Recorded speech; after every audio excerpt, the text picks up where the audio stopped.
लगातार अंकिता को न्याय दिलाने के लिए जो सड़कों पर मुखर होकर निकल पड़ते हैं हमारे सेवी शिवानंद लखेड़ा जी हमारे साथ हैं और उनके साथ आप देख सकते हैं मातृशक्ति बड़ी संख्या में यहाँ पे मौजूद हैं और हर किसी से उनका एक आह्वान भी है लगातार कि मातृशक्ति अधिक से अधिक संख्या में यहाँ पे आए और अंकिता को न्याय दिलाने के लिए उनका साथ दें। शिवानंद जी हमारे साथ हैं जो समाज सेवी हैं, किस प्रकार से जो है समर्थन आपको मिल रहा है यहाँ पे मातृशक्ति का और जो यहाँ पर क्षेत्रवासी हैं? देखिए, शुरू से ही ये प्रोटेस्ट जब से हम कर रहे हैं तो कुछ मातृशक्तियाँ हैं जिनका लगातार इस प्रोटेस्ट में और अंकिता के न्याय की आवाज़ के लिए वो लगातार समर्थन में आ रही हैं। हालांकि जैसे मैं शुरू से कह रहा हूँ कितनी जनसंख्या कोटद्वार की है तो जनसंख्या के हिसाब से तो बहुत लिमिटेड है, पर होता ही है जब कोई अच्छाई का साथ देने वाली बात है, सच्चाई का साथ देने वाली बात है तो बहुत लिमिटेड लोग आपके साथ होते हैं। और ये मेरी कोई अपने घर की लड़ाई नहीं, ये पूरे समाज की लड़ाई है, ये कोई राजनीतिक लड़ाई नहीं है, ये हमारी अस्मिता की लड़ाई है। और इसमें मैं ये भी नहीं कहूँगा कि ये केवल उत्तराखंड की लड़ाई है, ये एक इंसानियत की लड़ाई है। और आप भी जानते हैं कि किस तरीके से एक बेटी जो घर से बाहर निकली थी और अपना कामकाज करने के लिए निकली थी, चाहे जो भी हुआ रहा होगा, लेकिन किसी को भी अधिकार नहीं है किसी की जान लेने का, और जान को ली और साथ में आप देख रहे हैं कि 2 साल से ऊपर हो चुके हैं, लगभग तीसरा साल ख़त्म होने को है, लेकिन अभी तक मामला कोर्ट में चल रहा है और किस तरीके से इसको और लचीला बनाते हुए और बहुत लंबा इसको खींचा जा रहा है। पर चलिए ठीक है, जैसे आपने सवाल किया कि कितनी मातृशक्ति आपके समर्थन में है, तो जैसे रंजना दीदी है शुरू से समर्थन में रहती हैं, चाहे शोभा रावत दीदी हो, उनकी पूरी टीम हो, मतलब महिला पतंजलि की पूरी टीम है, और भी लोकल मातृशक्तियाँ हैं, रामनगर से भी कुछ आज मातृशक्तियाँ यहाँ पर आई हैं। तो ऐसा नहीं है, सच्चाई में देखो थोड़ा सा समय लगता है क्योंकि कलयुग है, तो कलयुग में आप जानते हैं कि हंस चुकेगा दाना पानी कौवा मोती खाएगा, तो ये तो आजकल आपको पता ही है, पैसा और बाहुबल और जो एक पॉलिटिकल पावर है उसका आजकल आपको पता है कि कलयुग में ज़्यादा बेनिफिट है। तो ठीक है, पर लड़ाई लड़ रहे हैं और बाकी तो कोर्ट के हाथ में है, बाकी क्या होता है। बाकी रमेश भंडारी भाई जी हैं साथ में लगातार लगे हुए हैं, हमारे साथ राम कंडवाल भाई जी भी बेरोजगार संगठन से वो भी हमारे साथ जुड़े हुए हैं। तो धीरे धीरे काफ़ी लोग हमारे साथ आ रहे हैं, बबलू भाई हमारे साथ हैं, वो भी सामाजिक सेवा में लगातार लगे रहते हैं। तो काफ़ी सारे लोग हैं जो सपोर्ट में आ रहे हैं। लेकिन मैं वही कह रहा हूँ कि मैं फिर से आपको वही बता रहा हूँ कि मैं जैसे कई लोगों को देखता हूँ कि हम यहाँ पर प्रोटेस्ट कर रहे हैं, उनके सवाल होते हैं कि यार तुम्हारे पास इतनी भीड़ है, तो भाई मैं लड़ रहा हूँ, मुझे सच्चाई का साथ देना है, इसमें मुझे क्या मतलब कि कितनी भीड़ है कितनी नहीं है। तुम्हें आना है तो आओ, नहीं आना तो मत आओ, कम से कम चाहे जस्टिस कुछ भी आए, किसी के भी फेवर में आए, लेकिन कम से कम मुझे एक सेटिस्फेक्शन तो रहेगा कि हाँ भाई मैंने सच्चाई के लिए लड़ा, उस बेटी की आवाज़ के लिए मैं लड़ा। तो वैसे ही ये जो कोटद्वार के जो नागरिक हैं या ये मातृशक्तियाँ हैं, ये भी साथ में लड़ रही हैं। चाहे कि लड़ाई में साथ देने के लिए यहाँ पे जो रंजना रावत हैं, राजनीति से परे, हम ये कहें राजनीति को पीछे छोड़ करके एक मातृशक्ति के रूप में, ये कहें माँ के रूप में, एक बहन के रूप में आप भी सड़कों पर आई हैं और साथ में आप देख सकते हैं कि मातृशक्ति भी आपके साथ खड़ी है। किस रूप में देखती हैं और साथ साथ में आप लगातार नारे भी लगा रही हैं कि जो अधिवक्ता जो यहाँ पर उनके लिए जो लड़ रहे हैं उनके मुर्दाबाद के नारे भी आपने लगाए हैं, तो किस रूप में देखती हैं आप, किस प्रकार का समर्थन आप समाज सेवी हैं जो मातृशक्ति उनको देती हैं? मैं तो सबसे पहले बहुत बहुत धन्यवाद देना चाहती हूँ अपने छोटे भाई शिवानंद लखेड़ा को, भंडारी जी को, रमेश भंडारी जी को, शोभा रावत जी को, जिन्होंने ये अलग जगह रखी है कोटद्वार में। अगर ये इनिशिएटिव ही नहीं लेते तो ये आंदोलन कहीं भी दिखता नहीं कोटद्वार में। और आज भी अगर हम लोग यहाँ पे निरंतर जब भी कोर्ट में पेशी होती है तो हम लोग यहाँ पे पहुँचते हैं, तो ये इन्हीं के नेतृत्व में। और मैं बहुत आभार व्यक्त करना चाहती हूँ कि आज भी हमारे बीच में ऐसे व्यक्ति, ऐसे मनुष्य यहाँ पे हैं जो कि जिनका ज़मीर आज भी जिंदा है। लेकिन मुझे लगता है कहीं ना कहीं कोटद्वार की जनता का ज़मीर मर चुका है।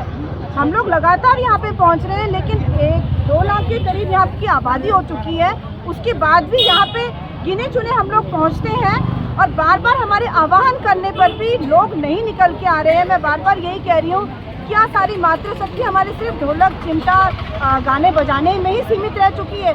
क्या उन्होंने अपने अधिकारों की लड़ाई नहीं लड़नी, अपने बच्चों के अधिकारों की लड़ाई नहीं लड़नी, अपने बच्चों की पढ़ाई के लिए कुछ इनिशिएटिव नहीं लेना है? आज इतने अपराध पे अपराध हो रहे हैं, बेटी बचाओ बेटी पढ़ाओ का नारा दे रही है ये सरकार, लेकिन सब निरर्थक है। हम यही कह रहे हैं, नारों से कुछ नहीं होगा, आपको जागना पड़ेगा। बहुत बड़ी बड़ी लच्छेदार बातें कर रहे हैं और प्रत्येक क्षेत्र में उत्तराखंड में बहुत ज़्यादा बलात्कार पे बलात्कार होते जा रहे हैं।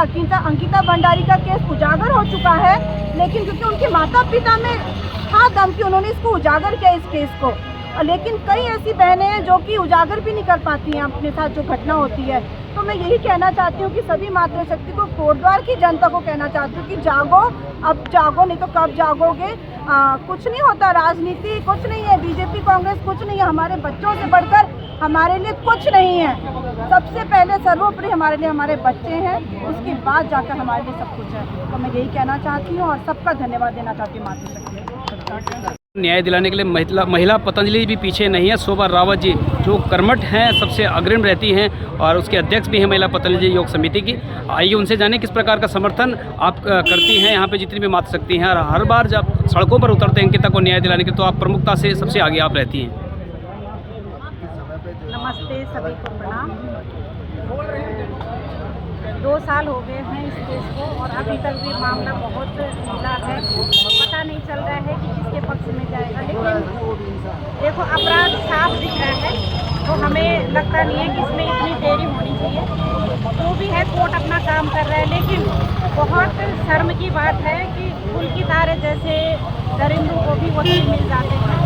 ये सबके लिए बहुत शर्म की बात है।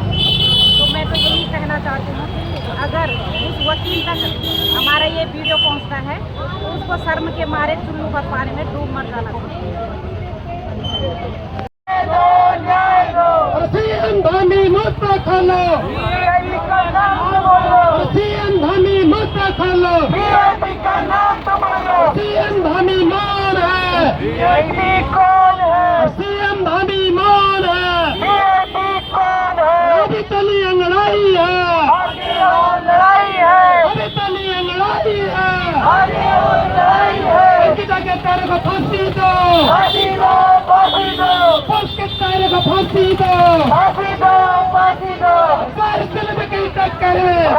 हमारा नारा है, टक्कर में संघर्ष हमारा नारा है। उत्तराखंड सरकार होश में आओ, होश में आओ, होश में आओ। उत्तराखंड सरकार होश में आओ, होश में आओ, होश में आओ। पुलकित का वकील मुर्दाबाद, मुर्दाबाद, मुर्दाबाद। पुलकित का वकील मुर्दाबाद, मुर्दाबाद, मुर्दाबाद। पुलकित का वकील शर्म करो, शर्म करो, शर्म करो। और शर्म नहीं तो डूब मरो, डूब मरो, डूब मरो। शर्म नहीं तो डूब मरो, डूब मरो, डूब मरो।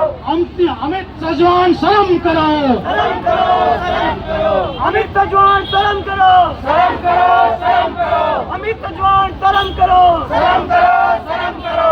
अंकिता के हत्यारों को फांसी दो, फांसी दो। अंकिता के हत्यारों को फांसी दो, फांसी दो। अमित सजवान मुर्दाबाद, मुर्दाबाद, मुर्दाबाद। अमित सजवान मुर्दाबाद, मुर्दाबाद, मुर्दाबाद। पुलिसकार होश में आओ, होश में आओ, होश में आओ। होश में तुमको आना होगा, वरना तुमको जाना होगा। होश में तुमको आना होगा, वरना तुमको जाना होगा। हम कहना चाहते हैं आखिर उसका हामी को क्या मजबूरी है जो उसने एक अपराधी को संरक्षण दिया है और हमेशा से देते आए हैं। ऐसा नहीं है ये पहली बार है, क्योंकि जो नेता गद्दी पर बैठ जाता है उसके बाद वो पीछे मुड़कर आम जनता की भावनाओं का कदर नहीं करता, बल्कि वो वीआईपी का होकर रह जाता है। इसलिए हमें अपनी एकता के बल पर उन्हें ये जवाब देना होगा। और अभी जब हम लोग यहाँ पर रैली निकाल रहे थे, जो खाकी वर्दीधारी हैं वो हंस रहे थे। हम कहना चाहते हैं आपके बदन पर अगर खाकी वर्दी है तो आपके अंदर भी एक इंसान है। आपके घर में भी बेटियां हैं, बहू है, बीवी है और मां भी होगी। तो उस बात की कल्पना कीजिए जिस दिन ये घटना तुम्हारे घर में घटेगी, जिस दिन इस तरह की घटनाएं तुम्हारी बेटी के साथ होगा, उस समय तुम्हारी वो हंसी कहाँ जाएगी? उस समय न्याय की गुहार करने किससे जाओगे? क्योंकि अगर आपके अंदर सच्चा एक पुलिस अफसर है, पुलिस के वर्दी में एक जवान है, तो सच्चाई की लड़ाई के लिए आगे आइए। हम जानते हैं कि वो ये आपकी ड्यूटी है, आपका फर्ज है, लेकिन खिल्ली उड़ाना यह आपका दायित्व नहीं है, आपका फर्ज नहीं है। आज यहाँ पर अगर हम लोग खड़े हैं तो न्याय के लिए खड़े हैं, सच्चाई के लिए खड़े हैं और अपने जो इज्जत आबरू है उसे बचाने के लिए खड़े हैं। मैं यही कहना चाहूंगी कि ये हमारी जो आवाज है वो जहाँ तक भी जा रही है, इस उत्तराखंड के कोने कोने से लोगों को एकजुट होना होगा। और एक अंकिता भंडारी नहीं, हजारों अंकिता भंडारी के लिए हमें लड़ना होगा। जब तक हम एकजुट होकर आवाज नहीं उठाएंगे तो हमारी आवाजों को इसी तरह दबाया जाएगा, कुचला जाएगा। तो हमें आज जब प्रण लेना होगा, जहाँ भी इस तरह की घटनाएं होती हैं, हमें एकजुट होकर एक बैनर के तले इसके खिलाफ आवाज उठानी होगी, चाहे वो आवाज किसी भी हद तक हो जाए, वो चाहे हमें जेलों में ठूंस दें, लाठियों से मारे, हमें कोई फर्क नहीं पड़ता, क्योंकि हम सच्चाई के लिए लड़ेंगे, अपने बच्चों के भविष्य के लड़ेंगे, अपनी लड़कियों की इज्जत आबरू के लड़ेंगे, न कि इस्लामी के लिए, न कि खनन माफियाओं के लिए, न कि बलात्कारियों को संरक्षण देने के लिए। ये काम पुलिस विभाग का है और जनप्रतिनिधियों का, और हमारा काम है सच्चाई के लिए लड़ना, सच्चाई के लिए आवाज उठाना। और मैं इसी के साथ ये भी कहना चाहती हूँ, मैं रामनगर से महिला एकता मंच से जब इस तरह की आवाजें उठती हैं, हम हमेशा इसके खिलाफ, जो इस तरह की घटनाएं होती हैं उसके खिलाफ रहते हैं। और इस लड़ाई में हम आखिर तक, जब तक ये लड़ाई लड़ेगी, हम इसमें पूर्ण रूप से सहयोग करेंगे, चाहे यहाँ से करें, चाहे हम रामनगर इसका विरोध करें। और हमने इसका विरोध किया भी था, क्योंकि हमने बहुत बड़ी रैली निकालकर अंकिता भंडारी को न्याय दिलाने के लिए अपने रामनगर में रैली निकाली थी, और आगे भी इस तरह की लड़ाई में हम भागीदारी करेंगे। धन्यवाद। जय उत्तराखंड, जय उत्तराखंड, जय पहाड़, जय मातृशक्ति, जय मातृशक्ति। साथियों, आज बड़ा दुख हो रहा है फिर से ये देखकर कि जो हमारी मातृशक्ति है, जिन्होंने इस राज्य गठन के लिए बड़ी लंबी लड़ाई लड़ी, आज वो हमारी मातृशक्ति फिर सड़कों पर है। ये अपने आप में बहुत दुखद बात है। साथियों, मैं अंकिता भंडारी हत्याकांड पर शुरुआत से हम इस आंदोलन पर अपनी नजर बनाए हुए हैं। हर जहां जहां आंदोलन होता है उस आंदोलन में हम शरीक होते हैं। लेकिन साथियों, बड़े दुख की बात यह है कि जब अंकिता भंडारी हत्याकांड हुआ, उस दौरान उत्तराखंड पुलिस, उत्तराखंड सरकार ने बड़े बड़े दावे कर और बड़े बड़ी घोषणा की कि जितने भी रिजॉर्ट होंगे जंगलों में, पहाड़ों में, वहां पर क्या होगा, वहां पर तुरंत जो है कार्रवाई करनी इन्होंने शुरू कर दी। और ये सिर्फ साथियों दिखावा था, दिखावा हुआ कुछ नहीं। 2-3 दिन तक लगातार जो है कार्रवाई करते रहे, और एक तरह से दिखावे के लिए क्या किया कि 2-3 रिजॉर्ट को जो है उन पर चटकनी लगा दी, ताले लगा दिए। लेकिन हुआ क्या? आज क्या है प्रदेश की स्थिति? अंकिता भंडारी हत्याकांड के बाद आज प्रदेश की स्थिति ये है कि भाजपा के कई नेता बलात्कार के आरोप में गिरफ्तार हो चुके हैं। काशीपुर में गिरफ्तार हुए, हल्द्वानी में गिरफ्तार हुए, पिथौरागढ़ में गिरफ्तार हुए। तो भाई, जिन भाजपा नेताओं के बेटे पर अंकिता भंडारी हत्याकांड का आरोप है, रेप का आरोप है, वही भाजपा के नेता तो फिर हल्द्वानी, पिथौरागढ़ यहाँ पर फिर रेप कर रहे, बलात्कार कर रहे। तो इसका मतलब ये हुआ कि आपने, भाजपा ने खासतौर पर बेटी अंकिता भंडारी हत्याकांड पर ज्यादा कुछ नहीं सोचा, जबकि हमने सोचा है, इन पहाड़ की महिलाओं ने सोचा है, इस उत्तराखंड ने सोचा है कि भाई हमारे पहाड़ की अगर एक महिला जो अपनी नौकरी के लिए कहीं जाती है तो साथियों आज सोचना पड़ता है। आज अगर मेरी बेटी भी होगी, आपकी बेटी भी होगी, तो ये सोचना पड़ेगा कि हाँ भाई मेरी बेटी जा रही है, कहीं उसके साथ कुछ घटना न घट जाए, ये हमें सोचना पड़ेगा। लेकिन साथियों, ये हम क्यों सोच रहे हैं? ये इसलिए सोच रहे हैं कि निकम्मी सरकार जो है तानाशाह वहां पर बैठा हुआ है। अब जब तक तानाशाह वहां पर बैठे होंगे, जब तक वहां पर उत्तराखंड विरोधी सोच वाले बैठे होंगे, तब तक साथियों हमारे प्रदेश में हमारी महिलाओं के साथ ऐसे ही अत्याचार होता रहेगा। साथियों, आज उत्तराखंड की स्थिति आप जान रहे होंगे। अंकिता भंडारी तो एक तरह से वो सिर्फ एक घटना नहीं है, मैं तो उसको एक तरह से त्रासदी मानता हूँ, क्योंकि ऐसी त्रासदी साथियों इस प्रदेश में लगातार होती जा रही है। आज कल मैं जो है दुगड्डा से नीचे आ रहा था, वहां पर मैं देख रहा हूँ कि हमारे 4 धाम के नाम पर जो है गुटखा बेचा जा रहा है। ऊपर 4 धाम की तस्वीरें लगी है और नीचे लिखा है पान मसाला खाइए, ऐसे गुटखा। मतलब हमारे प्रदेश के तीर्थ स्थलों पर अब आप जो है गुटखा, तंबाकू भी बेचने लगे। पहले हमारी जंगल बेचती है, हमारी जमीन बेचती है, हमारे जो है सब कुछ बेचती है, हमारी सरकारी नौकरियां तक बेचती है। और अब जो है हमारे 4 धाम स्थलों को भी साथियों उसको भी निशाना बनाया जा रहा है। तो मुझे लगता है कि प्रदेश को, खासकर कोटद्वार में, मैं देख रहा हूँ कि कोटद्वार में लगभग जो है 2.5-3 लाख जनसंख्या हो चुकी है आज, आवर सब कुछ मिला के, पूरे कोटद्वार मिला के, लेकिन महिलाएं यहाँ पर गिनी चुनी है। और मैं सुन रहा था कि वही महिलाएं आती हैं यहाँ पर जो पहले हमेशा से आती रही हैं। तो ये अपने आप में साथियों थोड़ा सोचने वाली बात की है कि हमारी इतनी कोटद्वार की इतनी जनसंख्या होने के बावजूद कि हम क्यों जो है ऐसे आंदोलन में शरीक नहीं होते। तो हम ये चाह रहे हैं कि भाई अंकिता भंडारी हत्याकांड में जल्द से जल्द फैसला आए कोर्ट का, और फांसी से नीचे हमें कुछ नहीं चाहिए, फांसी से नीचे हमें मंजूर नहीं है। क्योंकि अंकिता भंडारी हत्याकांड अब जो है बहुत, इसमें जो है प्रदर्शन आंदोलन हो चुके हैं, लेकिन अगर वाकई में जो वकील है, जिसको ये बोल रहे हैं कि कोटद्वार का वकील है, तो वाकई में कोटद्वार के लिए शर्म की बात है कि वकील जो है, हम उस वकील को रोक नहीं पाए। हम कोटद्वार नागरिक होने, कोटद्वार के होने के नाते उस वकील को रोक नहीं पाए कि भाई आप अंकिता का फीस मत लें। तो मैं इन शब्दों के साथ ये कहना चाहता हूँ बस कि आप सब लोगों का सहयोग हमेशा ऐसे ही रहना चाहिए, और खासकर अंकिता भंडारी हत्याकांड में जब यहाँ पर सुनवाई होती है तब ऐसी हमें यहाँ पर आना चाहिए। आज हम लोग क्रांतिकारी लोक अधिकार संगठन लंबे समय से, और जब से अंकिता हत्याकांड हुआ है तभी से आंदोलन के साथ में कंधे से कंधा मिला के कार्यक्रमों में शामिल होकर आए। और ये सिर्फ मामला सिर्फ एक लड़की का नहीं है, एक मजदूर लड़की का नहीं है, बल्कि ये हिंदुस्तान की एक तस्वीर को बयां कर देता है। ये बयां कर देता है कि महिलाओं के साथ में आज सुरक्षा का मामला कितना बड़ा है।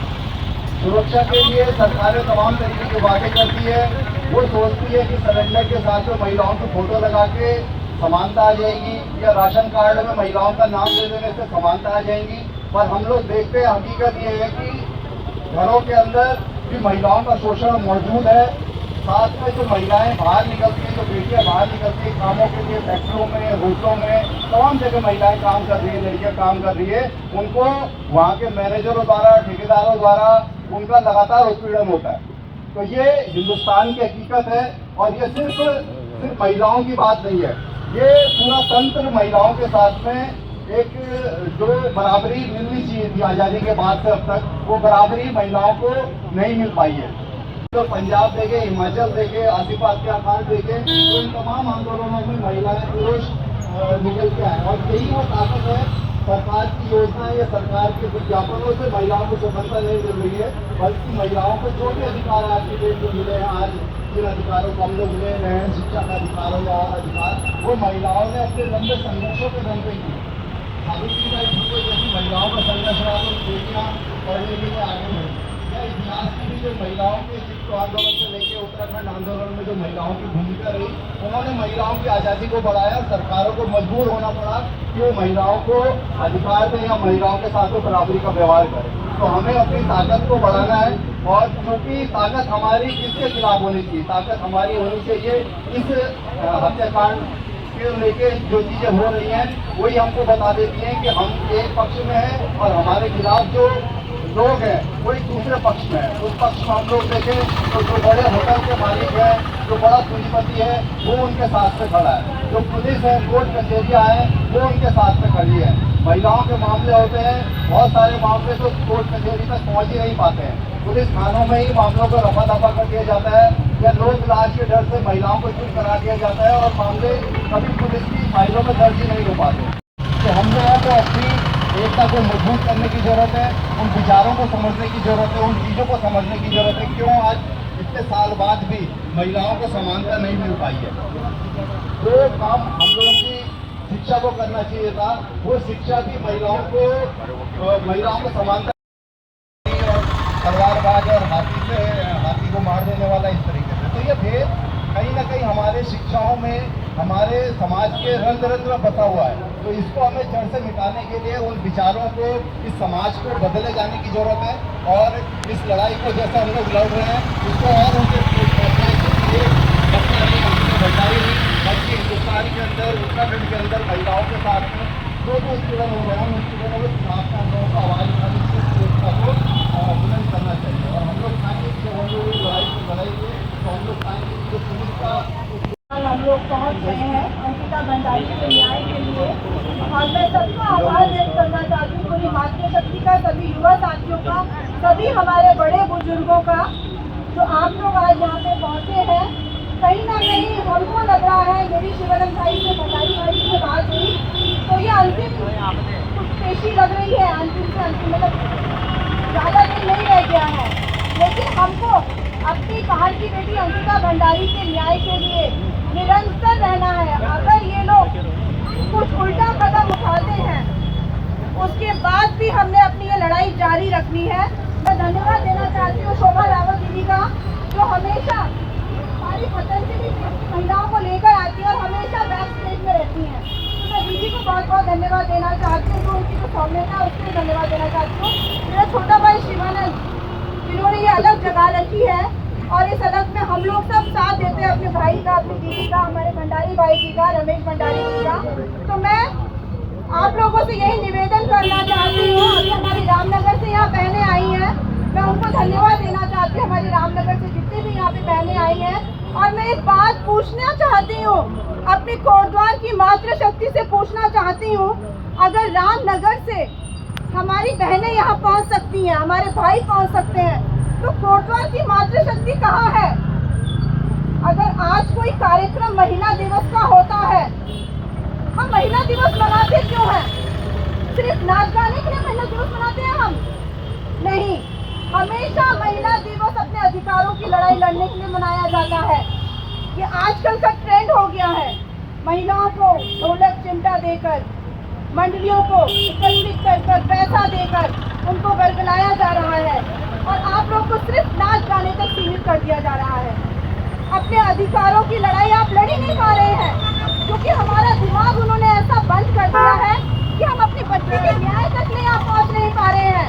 अंकिता भंडारी के लिए पहुँच नहीं पा रहे। आज गिनी चुनी महिलाएं यहाँ पे हैं, बहुत दुख होता है मुझे। और हम लोग यही आह्वान करना चाहते हैं कि हम लोग आने वाले समय पे बार बार, हम तो हमेशा ही कहते हैं, भंडारी जी कहते हैं, मैं कहती हूँ, शिवानंद कहता है कि हम लोग क्यों नहीं आ रहे हैं अपनी बच्ची के न्याय के लिए। और बहुत बातें हमारी सभी भाइयों ने, अंडवाल ने बोल दी, यहाँ पे और भाई लोग रामनगर से आए हैं, मैं ज़्यादा नहीं बोलूँगी। यहाँ पे हमारी एक बहन आई है नीलम, जो कि गिवन स्रोत की है और उसकी बेटी की भी हत्या हुई है और चुनाव के दौरान भी हुई है, उसकी हत्या है। और ये आज जब इसने कल मेरा फेसबुक में देखा तो बहुत पहले उसका कमेंट आ गया कि हम भी जरूर आएंगे, क्योंकि वो भी एक माँ है, उसने भी अपनी बेटी को खोया है और एक रोड एक्सीडेंट में खोया उसने। बहुत बदतमीजी से किसी ने गाड़ी चलाकर उस बच्ची की हत्या करी है और उस बच्ची के न्याय के लिए आज नीलम दर दर भटक रही है। मेरी बेटी के साथ 16 जनवरी की बात है,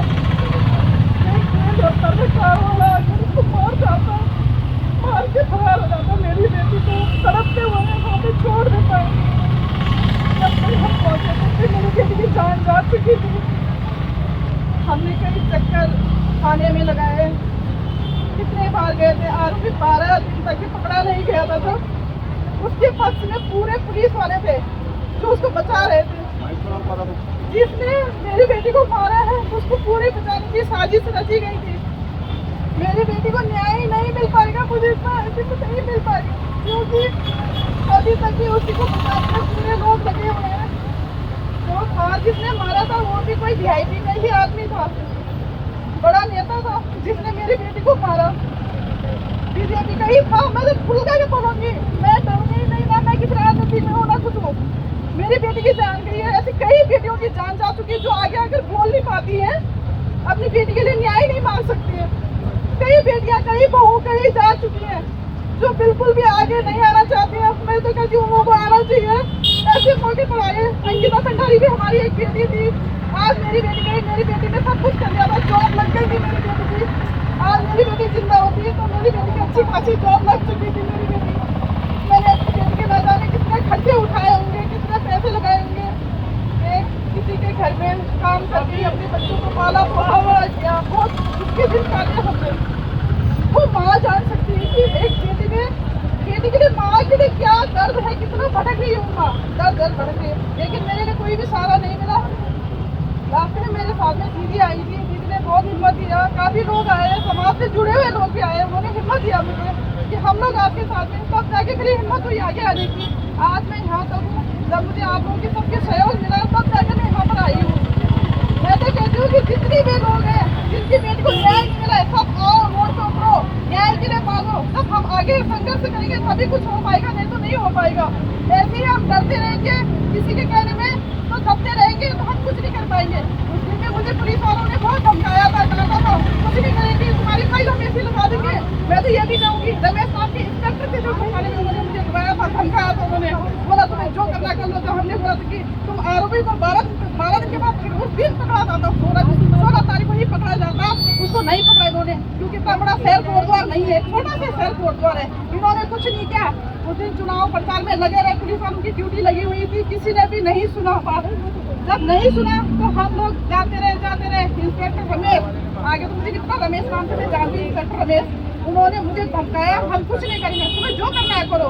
हमने कहा धरना देंगे, कर लो, हम तो फाइल तुम्हारी ऐसी लगा देंगे, हम उल्टा सुल्टा लिख के डाल देंगे। ऐसा धमकाया गया है मेरे को। फिर हम डर के मारे चुप भी हुए वहाँ पे, हमने कुछ नहीं कहा, हम फिर घर आ गए। 12 दिन के बाद आरोपी जब आवाज़ उठाई जाती है तब दीदी गई, दीदी ने आवाज़ उठाया, तब जाके पकड़ा गया आरोपी। वो भी इसी सिंगल चौक से पकड़ा गया। कैसे पकड़ा गया, कहाँ था, क्यों छुपाया गया था उसको, किस कारण छुपाया गया था, क्या कोई शादी थी? मुझे तो लगता भी नहीं कि ड्राइवर वही था, मुझे तो नहीं है, मुझे बिल्कुल अभी संतोष नहीं है। भाई को भी रोकने में बंद थे तो आवाज उठा रहे थे, सुधांशु भाई को भी बंद कर दिया गया। क्यों बंद कर दिया गया? ताकि आवाज ना उठाए, उसकी आवाज तो दबाया जाए, इसलिए उसको भी बंद कर दिया उन्होंने।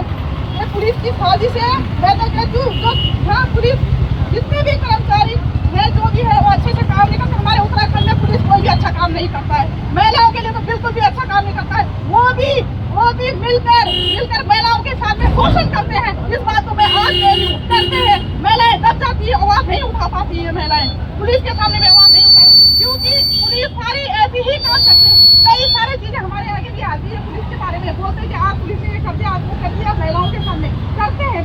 पुलिस साजिश रखती है, महिलाओं को दबा देती है, महिलाओं की आवाज को दबा देती है, क्योंकि महिलाएं आवाज उठा नहीं सकती। बस मैं इतना ही कहना चाहती हूँ, इससे ज्यादा मैं कुछ नहीं बोल पाऊंगी। हम लोग सब आपके साथ हैं, आपके न्याय के हम लोग साथ हैं। बस मैं यही कहना चाहती हूँ कि हमको ढोलक चिमटे से ऊपर उठकर अपने अधिकारों की लड़ाई लड़नी है। मैं मातृशक्ति को ये कहना चाहती हूँ, हम लोग बस सीमित नहीं रह जाएं। महिला दिवस इसलिए नहीं मनाते हम कि हम नाच गाना करें, इससे आप लोग जागो, इससे ऊपर उठकर अपने कोटद्वार शहर, अपने उत्तराखंड के लिए कुछ करने की कोशिश करो। साथ में जोड़ी पहनो हाथ में, जो नहीं है साथ में जोड़ी पहनो हाथ में, जो नहीं है साथ में जोड़ी पहनो हाथ में। जिंदा है, जिंदा है, अमित सजवान मुर्दाबाद, अमित सजवान मुर्दाबाद, अमित सजवान मुर्दाबाद, अमित सजवान मुर्दाबाद। अंकिता हम शर्मिंदा है, तेरे कातिल जिंदा है, अंकिता हम शर्मिंदा है, तेरे कातिल जिंदा है। पुलकित थाने का वकील अमित सजवान।